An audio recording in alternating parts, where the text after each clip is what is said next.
साथी नमस्कार, आपका हार्दिक स्वागत है और अभिनंदन। आज मैं फिर इंग्लिश की ग्रामर पे एक व्याख्यान लेकर आया हूँ। आज हम बेसिक्स ऑफ इंग्लिश पढ़ेंगे। तो आइए हम आज के व्याख्यान शुरू करते हैं। बेसिक्स में जो है सबसे पहले है सब्जेक्ट। सब्जेक्ट हम जो है उसको हिंदी में कर्ता कहते हैं, और कर्ता कौन होता है? काम को करने वाला, डूअर जिसे बोलते हैं। सब्जेक्ट नाउन भी हो सकता है, प्रोनाउन भी हो सकता है। नाउन यानी संज्ञा। संज्ञा का मतलब है पर्सन, थिंग, प्लेस, सब। हिंदी में इसको बोलते हैं सब। तो सब नाम हिंदी में। तो इस नाउन में जो है कोई भी व्यक्ति हो, कोई भी वस्तु हो, कोई भी स्थान हो। और सर्वनाम प्रोनाउन बोलते हैं सर्वनाम को, जो कि संज्ञा के बदले आते हैं। जैसे वह, ये ही जो है पुल्लिंग के लिए आता है, सी वह स्त्रीलिंग के लिए आता है, वी हम, दे वे, इस तरह से है। अब जैसे ये एक सेंटेंस है, राम प्लेज फुटबॉल। राम यहाँ सब्जेक्ट है, प्लेज जो है वर्ब है, फुटबॉल जो है ऑब्जेक्ट है ना। राम क्या खेल रहा है? फुटबॉल खेल रहा है। तो ऑब्जेक्ट है, एक कर्म है। और ऑब्जेक्ट जो है नाउन भी हो सकता है, प्रोनाउन भी हो सकता है, यानी संज्ञा और सर्वनाम दोनों हो सकते हैं। ये डिपेंड करता है सिचुएशन पे। आगे बढ़ते हैं। अब ये जो है किसी भी वाक्य में जो है हिंदी और इंग्लिश में इस तरह से उसका स्ट्रक्चर होता है। हिंदी भाषा में वाक्य इस प्रकार होता है, कर्ता, कर्म और क्रिया, यानी सब्जेक्ट, ऑब्जेक्ट और वर्ब। इस तरह से जो है सीक्वेंस होती है इसकी वाक्य की हिंदी व्याकरण में। हिंदी में इस तरह से हम लिखते हैं, राम दूध पीता है। राम यहाँ क्या है? कर्ता है। दूध कर्म है, किसको पीता है? दूध को, कर्म है वो। और पीता है क्रिया है, जो कि पीना और होना से बनी है। तो हिंदी में जो है ये मैं बताना चाह रहा था आपको, इसलिए ये जैसे सब्जेक्ट और वर्ब और ऑब्जेक्ट के उनकी सीक्वेंस क्या है। तो इस तरह से जो है ये सब्जेक्ट वर्ब ऑब्जेक्ट है। तो ये जो है ये इंग्लिश की सीक्वेंस है। और हिंदी की जो है हिंदी वाक्य की सीक्वेंस है ये इस तरह से, राम दूध पीता है। सब्जेक्ट पहले आता है, ऑब्जेक्ट बाद में आता है और वर्ब लास्ट में आती है। इस तरह से इंग्लिश में जो है सब्जेक्ट पहले आता है, वर्ब बीच में आती है और ऑब्जेक्ट सबके बाद में आता है। इस तरह से है। तो ये आप जो है इसका डिफरेंशिएट करना सीख लें कि हिंदी में किस तरह से लिखा जाता है, कौन कौन सी चीजें कहाँ होती है, कर्ता कहाँ होता है, कर्म कहाँ होता है, क्रिया कहाँ होती है। कर्म और क्रिया का स्थान अलग अलग होता है दोनों भाषाओं में। आगे चलते हैं। ऑब्जेक्ट, कर्म, जो कि रिसीवर होता है, यानी it receives the action performed by the verb. जो कर्ता के द्वारा जो वर्ब संपादित की जाती है, उसको जो है उसका जो प्रभाव पड़ता है उसको हम कर्म कहते हैं। It can be also a noun और प्रोनाउन। ये भी जो है सब्जेक्ट की तरह से नाउन और प्रोनाउन, यानी संज्ञा सर्वनाम कोई भी हो सकता है। जैसे ये सेंटेंस है, सी टीचेज मैथमेटिक्स। इसमें जो है सी जो है प्रोनाउन है, जो है सी प्रोनाउन है और टीचेज वर्ब है और मैथमेटिक्स जो है ऑब्जेक्ट है। सी क्या करती है? मैथमेटिक्स पढ़ाती है। तो मैथमेटिक्स, इसको मैथमेटिक्स सी बोलते हैं, एस बोलते हैं, और ये सिंगुलर वर्ड है, प्लूरल नहीं है। एस लगा है लेकिन फिर भी जो है ये सिंगुलर है, एक वचन है, ये ध्यान रखें। इसी तरह से आगे चलते हैं। फ्रेज। फ्रेज जो है क्या है? ये है दो या दो से ज्यादा शब्दों का समूह होता है। It is a group of words with no subject verb combination. इसमें यानी सब्जेक्ट वर्ब का कोई कॉम्बिनेशन नहीं होता, और ये दो या दो से अधिक शब्दों का समूह होता है। और it does not give a meaningful sense.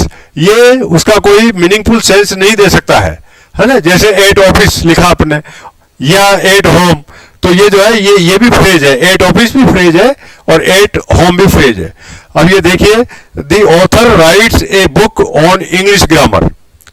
तो इसमें जो है दी ऑथर जो है सब्जेक्ट है, राइट्स वर्ब है, और a book on English grammar जो है ये पूरा का पूरा एक फ्रेज है। ये ध्यान रखें आप।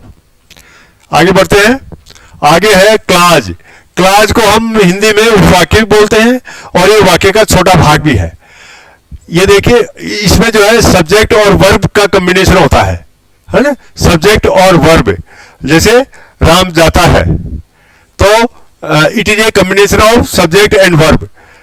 जैसे सेंटेंस है इंग्लिश में, आई विल सी यू, यानी मैं आपसे मिलूंगा, मैं तुमसे मिलूंगा। तो इसमें आई सब्जेक्ट है, वर्ब जो है विल है और सी है। विल जो है हेल्पिंग वर्ब है या मॉडल के रूप में। तो ये सब्जेक्ट वर्ब का कॉम्बिनेशन होकर क्लास बनाता है और ये है ऑब्जेक्ट। तो ये जो है सब्जेक्ट और वर्ब का जो है एक क्लास बनता है, जिसे हम वाक्य भी कहते हैं, वाक्य का छोटा भाग भी कहते हैं। आगे बढ़ते हैं। इसी तरह से जो है ये है सेंटेंस। सेंटेंस क्या है? पूरा वाक्य होता है जो कि ये जो है कर्ता और क्रिया का संयुक्त रूप होता है और ये मीनिंगफुल सेंस देता है, उसका कोई मतलब सार्थक अर्थ निकलता है। It has a subject plus verb combination, ठीक है। It always gives A meaningful sense, ये पूरा का पूरा जो है वाक्य का पूरा अर्थ देता है किसी काम करने के लिए। जैसे ये देखिए, अब as he was sick he could not attend office, क्योंकि वह बीमार था इसलिए ऑफिस में उपस्थित नहीं हो सका। ये इसका पूरा अर्थ निकलता है। तो यानी ये पूरा सेंटेंस है जिसका एक जो है सार्थक अर्थ निकल रहा है। तो ये जो है देखिए, सब्जेक्ट और वर्ब ही वाज सिक, इसका मिला के एक क्लाज हो गया। और ही कुड नॉट अटेंड, ये एक दूसरा सब्जेक्ट और वर्ब मिलकर के एक क्लाज हो गया। तो ये दो क्लाज हो गए इसमें, ठीक है। अब यहां पे जो है एज आ गया, एज, तो एज जो है ये है डिपेंडेंट क्लाज, यानी किसी के ऊपर आश्रित क्लाज है, आश्रित वाक्य है, ये आश्रित उपवाक्य है। डिपेंडेंट क्लाज आश्रित उपवाक्य है। एज ही वाज सिक, ये पूरा यहां सेंस नहीं दे रहा है क्योंकि वो बीमार था। अब आगे भी तो कुछ चाहिए इसके लिए, इसलिए जो है वो ऑफिस में उपस्थित नहीं हो सका। तो ये अच्छा, ये जो है अगर हम इसको इतना सा ही लिख देते हैं, ही कुड नॉट अटेंड ऑफिस, वह ऑफिस में उपस्थित नहीं हो सका, तो ये पूरा का पूरा एक मीनिंगफुल सेंस दे रहा है अपना। तो इसे बोलते हैं इंडिपेंडेंट क्लाज, है ना। ये इंडिपेंडेंट क्लाज हो गया और ये डिपेंडेंट क्लाज हो गया और ये पूरा मिलकर के सेंटेंस हो गया। तो इस तरह से जो है ये है इनका सेंटेंस का स्ट्रक्चर है। अब आपको जो है ये जो तीनों चीज मैंने बताई है, इनमें क्या डिफरेंशिएशन है वो मैं बता देता हूं। ये फ्रेज है क्लाज के बारे में, सेंटेंस के बारे में। फ्रेज जो है ये ग्रुप ऑफ वर्ड्स है, टू और मोर ग्रुप ऑफ वर्ड्स का जो है फ्रेज कहलाता है। It gives no meaningful sense, ये कोई सार्थक जो है अर्थ नहीं देता है। No combination of subject and verb, और इसमें सब्जेक्ट वर्ब का कोई कॉम्बिनेशन नहीं होता है। ये जो है फ्रेज है। क्लाज जो है वो सब्जेक्ट वर्ब कॉम्बिनेशन है, जैसा कि मैंने बताया। क्लाज इसमें जो है सब क्लाज भी होते हैं और डिपेंडेंट क्लाज भी होता है और इंडिपेंडेंट क्लाज भी होता है। ये जो है मीनिंगफुल सेंस भी दे सकता है वाक्य का, और ये मीनिंगफुल सेंस नहीं भी देता है, मतलब उसे वो वाक्य जो पूरा नहीं होता है।